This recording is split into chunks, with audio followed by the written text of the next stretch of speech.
Salve galera, tudo certo? Vamos começar nossa aulinha de física aí. Vamos falar hoje sobre calorimetria, beleza? Então, para nós começarmos esta aula, vamos entender a diferença primeiro de calor e temperatura. O conceito dos dois são totalmente diferentes, mas acaba causando muita confusão, tá bom? Então vamos entender o que é um e o que é outro. Calor, pessoal, ele é uma energia que transita entre corpos diferentes. Calor, pessoal, nada mais é do que uma energia. E essa energia só vai existir se a gente tiver dois ou mais corpos em que as temperaturas sejam totalmente diferentes.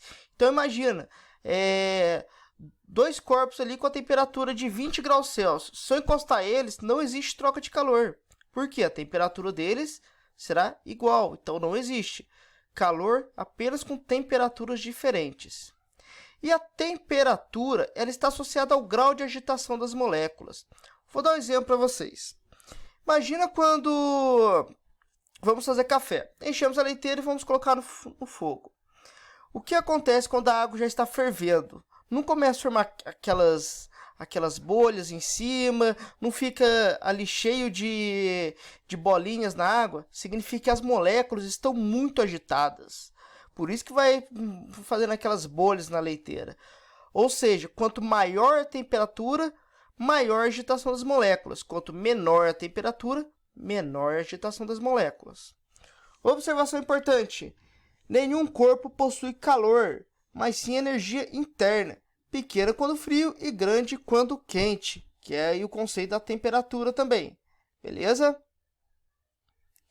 Outra coisa muito importante que vamos abordar é a lei zero da termodinâmica, que nada mais é do que o equilíbrio térmico. O que é o equilíbrio térmico?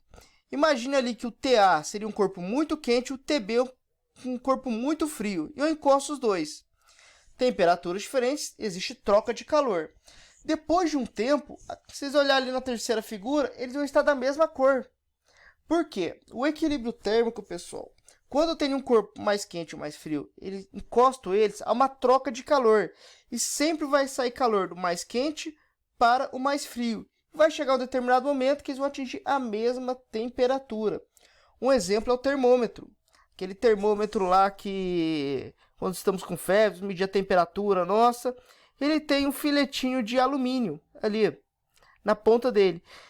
Por que alumínio? O alumínio é um bom condutor de calor. Quando em contato com a nossa pele, atinge rapidamente o equilíbrio térmico. Quando atinge, é onde começa a apitar e mostra a nossa temperatura. Beleza? Observação importante aqui. Quando houver troca de calor entre dois corpos, troca de calor, pessoal, só ficando bem claro, é representado pela letra Q, tá bom? Imagina ali que o corpo mais quente está a 30 graus Celsius e o mais frio está a 20 graus Celsius. Eu encosto os dois. Vai chegar um denominador comum ali em 25 graus Celsius. Repare que um corpo ganhou 5 graus e o outro perdeu 5 graus. Quando eu vou fazer essa soma, menos 5 que um perdeu com mais 5 que o outro ganhou, sempre vai dar zero, tá bom? Quando houver equilíbrio térmico, o que um corpo ganhou e o que o outro corpo ganhou sempre vão se anular. Entrando então aí especificamente na calorimetria, vamos ter algo muito importante que é a unidade de medida. Pelo sistema internacional é o Joule, 4,186. Entretanto, pessoal, não precisa decorar esse valor, porque nos vestibulares cada vestibular vai adotar um valor. Tem vestibular que adota com 4, outro 4,1, outro 4,2. Eles vão deixar específico para vocês. E a caloria é o mais utilizado nos vestibulares, tá bom? Então, uma caloria equivale a 4,186 joule. Então, fiquem tranquilos que essa informação vai ser dada para vocês. Só ficar esperto que existem duas escalas para se trabalhar com calor, tá bom? Vamos falar do calor sensível. Calor sensível, pessoal, só existe quando muda a temperatura. Se mudar a temperatura, calor sensível. E a fórmula para ele é o Q, quantidade de calor, igual o M, que é a massa lá do seu objeto, O C, o calor específico. E o ΔT é a variação da temperatura. Temperatura final menos temperatura inicial. Vamos ver quantos que variou. O que é esse Czinho, o calor específico? É quanto de calor que eu preciso para mudar a temperatura de 1 grama de água. Então, nada mais é que o calor específico, é uma força necessária para que eu tenha que mudar 1 grama de água, tá bom? Mudar a temperatura. Então, se houver variação na temperatura, vamos usar esta fórmula. Q é igual a M vezes C vezes ΔT, beleza? Tem a capacidade térmica ainda. Eu falei que aquele Czinho, pessoal, é para mudar 1 grama de água. Mas imagina que eu tenho ali 2 litros de água. 2, 20 mil, quantos quiser. E eles te dão a capacidade térmica. A capacidade térmica, pessoal, é o Czão. E a fórmula é a massa vezes o calor específico. E ele leva em conta qualquer massa que seja. Qualquer massa que seja. Então, ele vai multiplicar o calor específico, que é para 1 grama, para qualquer massa que seja lá da água. E vai dar água de outro objeto, que fique bem claro, tá bom? E vai dar para vocês a capacidade térmica, beleza?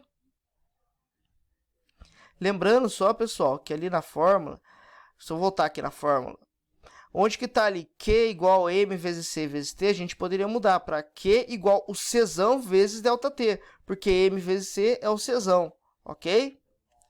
Vamos continuar, então. Temos o calor latente. Se o calor específico era quando mudava a temperatura, o calor latente é para quando muda o estado físico. Ou seja, não vai ter mudança nenhuma na temperatura, vai estar mudando o estado físico. E a fórmula é quantidade de calor igual a massa vezes calor latente, que é o L. O que é esse L? É quanto ali de calor que eu preciso para que mude o estado físico. Por exemplo, pegar um gelo.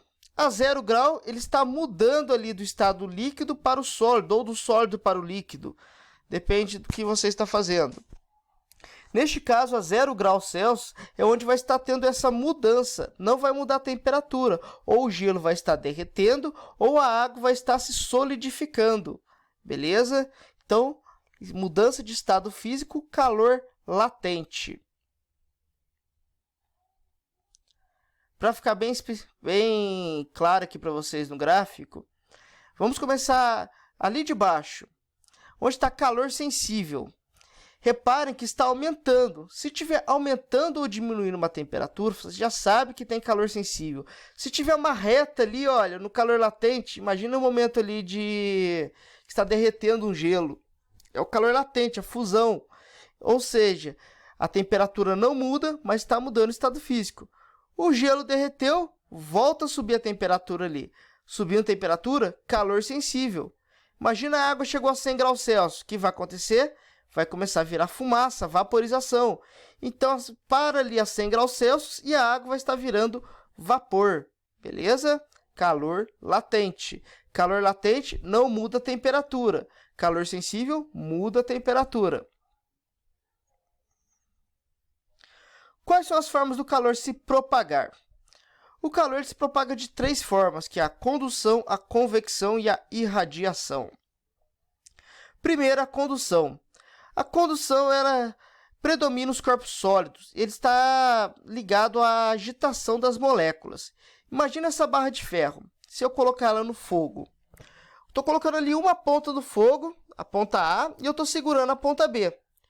Vai chegar um momento que a minha mão ali, a ponta B, mesmo não estando diretamente no fogo, vai esquentar. Por quê? Ali o fogo que está pegando a ponta A vai agitando as moléculas ao longo da barra, até que atinja o ponto B e eu sinta também esse calor, tá bom? Então, a condução nos corpos sólidos por meio da agitação das moléculas. Se a condução é para os corpos sólidos, a convecção, fluidos, líquidos e gases, no caso. Imagina a geladeira. Temos o congelador ali na parte de cima. O ar frio, pessoal, ele é mais pesado do que o ar quente.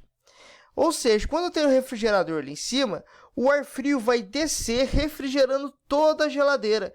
E o ar quente que estaria ali embaixo vai subir para o congelador, onde ele vai resfriar de novo e vai descer, e vai ficando sempre essa corrente, tá bom? Onde é muito importante nas geladeiras, as prateleiras, não colocar nada de pano, essas coisas, para não tapar aqueles furinhos que tem, que é onde vai ter o fluxo de ar, beleza? Para resfriar. O ar-condicionado funciona da mesma coisa, o mesmo processo, tá? A mesma coisa, o procedimento. O ar frio desce, o ar quente sobe e vai ficando sempre essa rotatividade. E por fim, a irradiação, que ela se propaga por meio das ondas eletromagnéticas.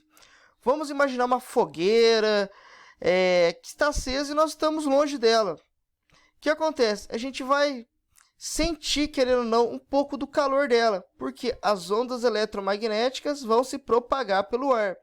Mesmo caso o Sol está a milhões de quilômetros de distância de nós. Entretanto, nós sentimos o calor do Sol, porque as ondas eletromagnéticas geradas por eles chegam até nós, beleza? Pessoal, essa foi nossa primeira aula aí, tá bom? Qualquer dúvida pode deixar ali nos comentários do grupo, tá bom? E estamos juntos. Um abraço!